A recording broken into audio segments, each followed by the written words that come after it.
Tatay Digo, ano magpalakas ka po dyan at iitayin ka namin dito sa Pilipinas. Namuno si President Duterte, doon ko lang naramdaman na meron tayong presidente! Ano ang ginawa niyo sa Tatay Digong namin?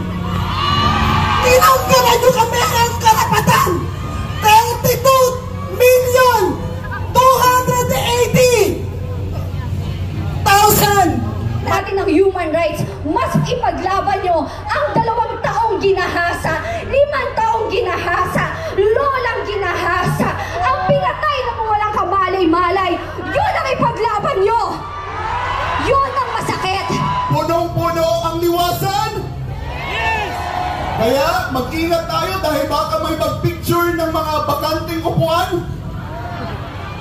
Siguraduhin natin, ipakita natin ang ating lakas at ang ating suporta kay Tatay Digong. Ibon man may layang lumipat, kulungin mo at umiiyak.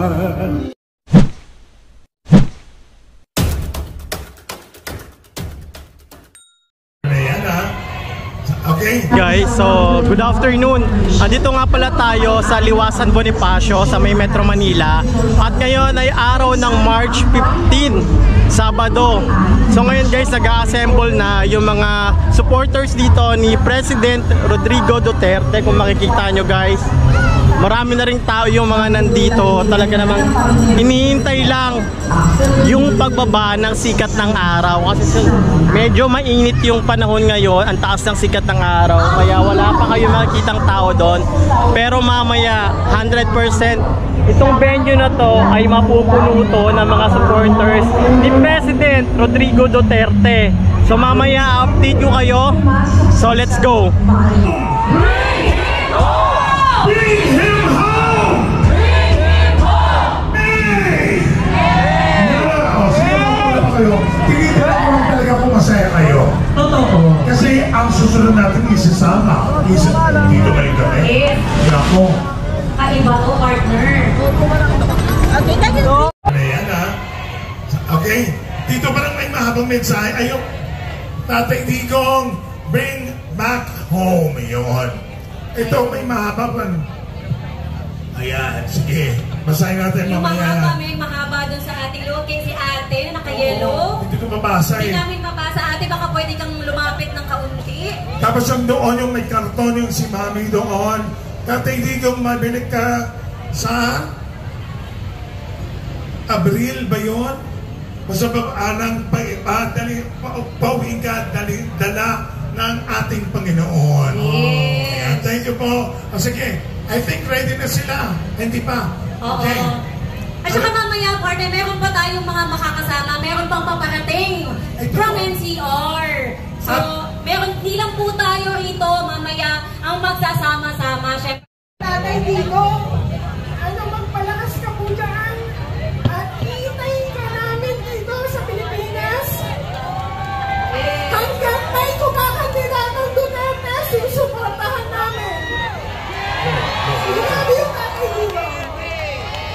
Yan ang luha, talaga ng luha mula sa puso. Hindi siya party, oh. Hello, Ate. Love you. Nakilang ko naman, boy.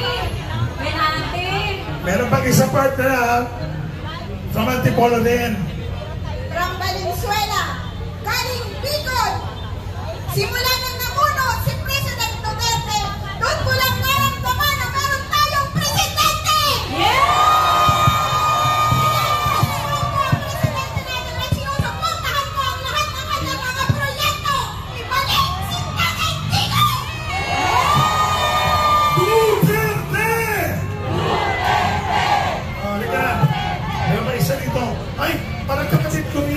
May isa ka ba dyan, partner? Para sa Guys, pa-share naman ang live natin. Support Tatay Digong. Tama na yung ginawa ni Marcos kay Duterte. Ginamit niya si Sara para makapasok siya ng gobyerno. Yeah! Tapos niya si Sara, makapasok sa gobyerno. Tinuloy niya ang kanyang mga plano para makagaya dati. Kaya, mahal na Pangulong Presidente, suportado kami sa inyo. Huwag kayong mag-alala. At tayo ng Pilipinas ay nagsusumamo sa pagbabalik nyo bilang presidente.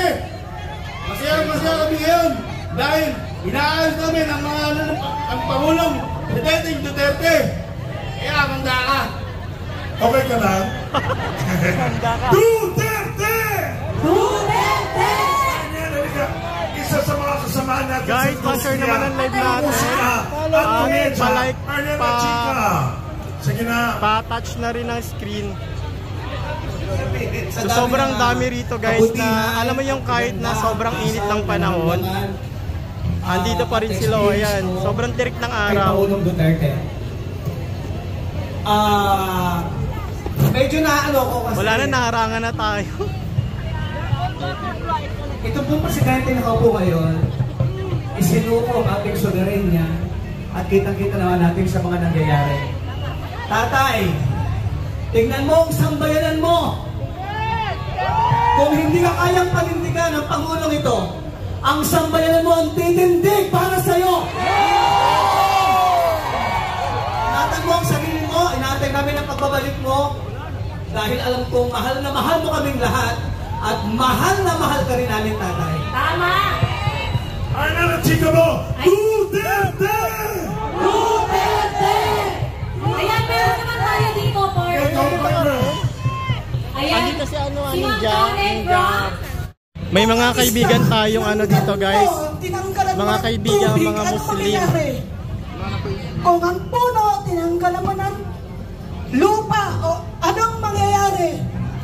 Ano ang ginawa niya sa tatay digong namin? Tinanggalan niyo kami ng karapatan. 32,280,000. Mahigit pa. Milyong-milyon kaming sumuporta sa Duterte. Lupain ng ginto't bulaklak, pag-ibigan sa kanyang alat, nag-alay ng ganda't dilag, at sa kanyang yumi at ganda, dayuhan ay nahalina. Bayan ko, biniyak ka, nasadlak sa dusa. Ibon mang malayang lupa, kulungin mo at umiyak. Anging akita, makita kang sakdal. Laya.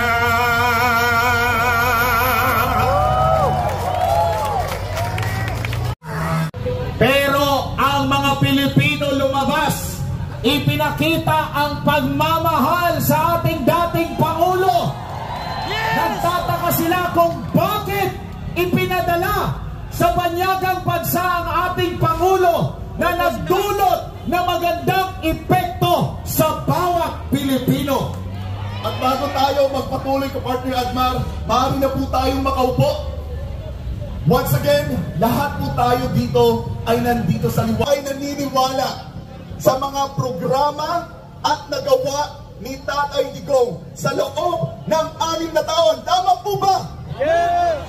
Ang bawat sa atin, isa sa atin, mayroong niya kung bakit niya gusto si Tatay Digong. Kasi kung totoo pang kriminal si Tatay Digong, hindi magkakaisa ang mga Pilipino ngayon, tama? At nakikita ko ka partner Admar, punong-puno ang liwasan. Yes! Kaya mag-ingat tayo dahil baka may mag-picture ng mga bakanting upuan. Siguraduhin natin, ipakita natin ang ating lakas at ang ating suporta kay Tatay Digong. Tatanungin natin ka partner Admar, kailan kayo naramdaman ninyo masig kayo sa Pilipinas? Kailan? Parang ang hina. Anong administrasyon?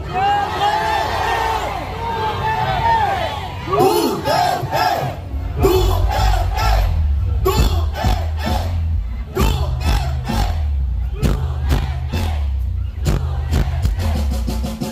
Pero mga kababayan, So guys, nandito tayo ngayon sa may harapan ng ng Duterte Peace Rally, Bring Back Home. At kasalukuyan nandito sa may gilid natin sila former Senator, running for Senator this 2025, sila Senator Marcoleta, Jimmy Bondo, si... Harasin natin ng ganun, hablot. Basta papakita ko na lang sa inyo guys, ayan. So nasa gilid natin. Andito tayo ngayon sa may unahan. Kasi parang at lumalabas, sila pa ang biktima eh. At ito yung mga... Sila pa daw yung nabukulan. Makikita natin guys, against the light sila pa daw yung VIP treatment daw yung binigay niya kay Pangulong Duterte. Dahil nakaupo daw sa upuan ng presidente. Sobrang dami ng taong umaten ngayon. Okay ba yun? Talaga namang sinuportahan yung ating Bring Alam Back nyo mga boss, Duterte Peace Rally. Mga panahon Kaganina nagsalita na si Mocha Uson, si Banat Bay. Ngayon guys, meron nagsasalita pa rin. Marami sa atin. Ayan guys, sila Senator Marcoleta nasa gilid lang natin. Abot kamay lang natin yan guys. Pero kailangan pa rin talaga ng distance. Sa atin nagsabi, ba't kasi nagtatago? Di naman totoo yung extraordinary rendition na yan. At ika'y bubuksan. Maghanap ka at ika'y makakatagpo. Humingi ka sa ating makapangyarihang Ama at ikaw ay bibigyan. Sinabi niya sapagkat ang lahat ng humihingi, binibigyan. Ang naghahanap ay makakatagpo. At ang kumakatok, bubuksan para sa kanila. Kaya ngayon tayo ay humihingi sa ating Amang makapangyarihan ng kapayapaan, ng katwiran, at mabuting pamamahala sa ating bansa. Naghahanap tayo sa bansang ito ng katahimikan, ng kahusayan, at ng katwiran sa ating bansa, lalong-lalo na sa pamamahalang ito. At tayo po ay kumakatok sa kaharian ng Diyos sa mga sandaling ito. Amang makapangyarihan, buksan po ninyo at ibigay niyo po ang biyayang aming hinihingi, sapagkat sinabi niyo po ang lahat ng humihingi ay inyong bibigyan. Lahat po ng kumakatok ay bubuksan at lahat ng naghahanap ay makatatagpo. Ngayon, ang panahong ito upang tayong lahat, ang buong Pilipinas, lalong-lalo na dito sa pangunguna natin sa Liwasang Bonifacio, ay magtaas ng ating kamay at gabayan tayo ng ating dakilang Ama. Alisin ang kadiliman dito. Alisin ang mga nagdudulot ng kadiliman at ang isang mabuting pamamahala ang kanyang ihandog at ibigay sa atin upang tayo ay tunay na makaramdam at magkaroon ng karanasan ng tunay na bagong Pilipinas. Bago sa puso, bago sa pag-iisip, bago sa lakad sa buhay na walang bisyo, lalo na ng droga at lalong-lalo na ng mga kriminalidad na ating nakikita sa ating kapalibutan. Naway gabayan tayo ng ating dakilang Ama, pangunahan tayo at basbasan tayo sa ating mga dalangin ngayon. At ako'y naniniwala sa pamamagitan ng anak, ang kasagutan ay kanya nang ipinagkaloob sa atin sa mga sandaling ito. Makikita natin bubukas ang langit para sa ating lahat at ang ating pagbabagong inaasam at inaasahan ay may pagkaloob sa atin sa bandang huli ng ating mga panalangin dito. Makikita natin ito at tayo ay kanya-kanyang magpapasalamat sa Kanya sapagkat hindi po patay ang ating Diyos. Siya po ay buhay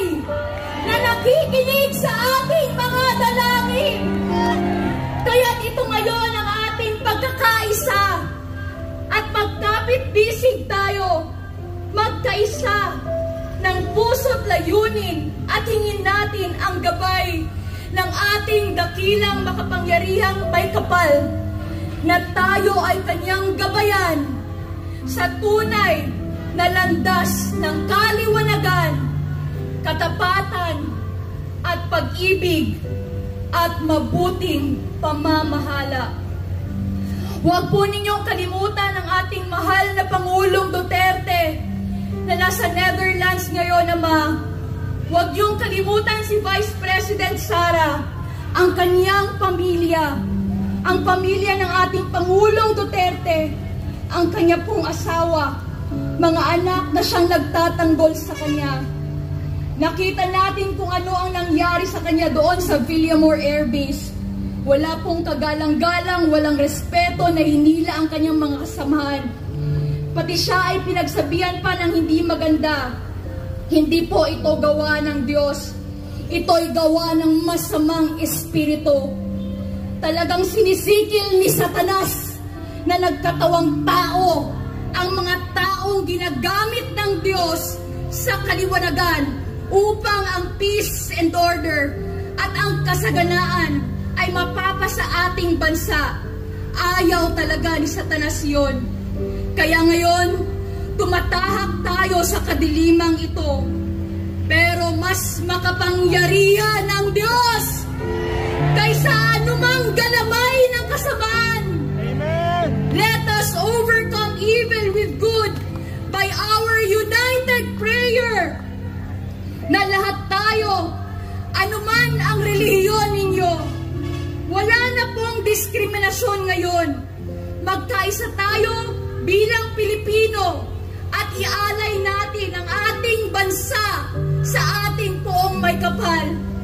At alam kong ang kasagutan ay kanyang ibibigay sa ating lahat sa pangalan ng ating dakilang Ama, ang ating Panginoong Hesukristo. Itong lahat ay magkakaroon ng kasagutan at tayong lahat ay magkakaroon ng liwanag, magkakaroon ng kasaganaan at palakpakan po natin ang ating dakilang Ama. Muli, on behalf po of Pastor Apollo Siquiboloy, mabuhay po ang Pilipinas, mabuhay po si Tatay Digong. Maraming salamat po. Sino po ang naniniwala? Lupain ng ginto't bulaklak, pag-ibig ang sa kanyang alat, nag-alay ng ganda't dilag, at sa kanyang yumi at ganda, dayuhan ay nahalina. Bayan ko, biniyag ka, nasadlak sa dusa. Ibon mang malayang lupa, kulungin mo at umiiyak. Bayan pa kayang sakdal dilag, ang di magnasang makaalpas. Pilipinas kong minutya, pugad ng luha ko't data, aking alita, makita kang sabdalaya. Ibon mang may layang lumipat, kulungin mo at umiiyak. Bayan pa kayang sakdal dilag, ang di magnasang makaalpas. Pilipinas kong minumutya. Tol, wag ka makialam dito. Luha ng pag-ibig ko at dalita. Kaya nga, akapela eh. Akapela nga eh. Anging altika, makita kang sakdal laya.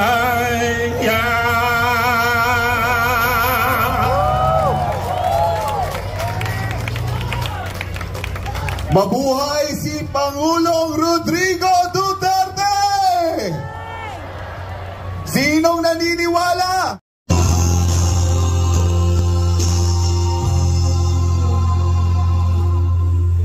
Kasama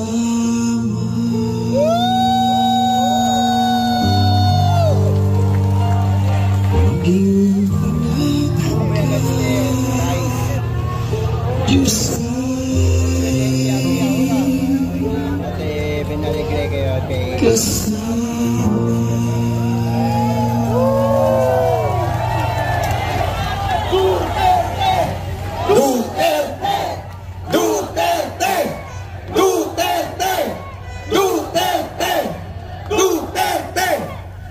Tandaan niyo po, ang pangako ng Panginoon, I will never leave you nor forsake you. Kaya hindi po tayo iuwiran, katotohanan po pinaglalaban natin. Kasama po natin siya. Yes! Okay, let's pray together. Mga boss, ito mga susuportahan natin. Kuya Jimmy, nandito. Yung malayang pagkilos at pagtugon sa lahat ng mga panalangin. Samahan niyo po, Panginoon, ang bansang ito. Mula Luzon, Visayas at Mindanao. Na sa lahat ng mga tapat na naninilbihan sa bayang ito ay iyong pagpapalay. At lahat naman ng mga kurap ay iyong tatanggalin. At papalitan ng mga matutuwid upang magawa ang iyong layunin at kalooban. Pagpalain niyo po ang Luzon, Visayas at Mindanao at ang 115 milyong Pilipino. Kawaan niyo kami sa bansang ito at mahayag ang iyong dakilang layunin at kalooban sa bansang ito, Panginoon. Salamat po sa iyong kabutihan. At ngayon palang gabi, amin ang dinideklara at inaangkin ng tagumpay ng aming mahal na Tatay Digong ay makakasama at makakapiling namin sa bansang ito. At magawa pa niya ang isang pinakamahalagang tungkulin para sa kaiuunlad at ikatutagumpay ng bayang ito. Salamat dakilang Diyos sa iyong biyaya at pagpapala sa buong pamilya at maging Panginoon sa mga senador na kaalyansa. Aaraw-arawin natin sila. Isigaw nyo sa internet, sa ICC, sa ating sariling pamahalaan, bring him home!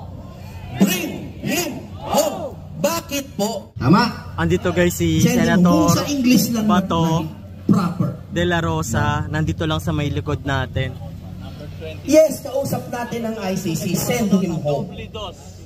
Pero ang kausap natin ngayon, Senator Bato de la Rosa, ang pamahalaan natin na naririto din. Sabihin po natin sa ating Pangulo ngayon, bring him home! Bring him home! Bakit po? At kapanalunan ng kalayaan ni Tatay Digong. Ito po. Hindi ho nila choice na maging biktima. So please, tigilan nyo kami. If you want, pag-usapan natin ng human rights, mas ipaglaban nyo ang 2 taong ginahasa, 5 taong ginahasa, lolang ginahasa, ang pinatay na walang kamalay-malay. Yun ang ipaglaban nyo. Yun ang masakit. Kasi pinaglalaban nyo kriminal. Pinaglalaban yung mga walang kwenta. I'm sorry, hindi ako sorry, not sorry. Kasi napaka-peke. This is not about human rights. This is a political assassination. Kasi kung kampante kayo at talagang confident kayo na ang liderato nyo ay nasa tama at okay, hindi kayo manggigipit ng tao. Alam nyo, ang naaayon na mabuting leader ay hindi magkukos ng gulo. Ang leader na talagang ang malasakit is sa mamamayang Pilipino ay hindi magbibigay ng pasakit. Yun lang po. Maraming salamat. Maraming salamat.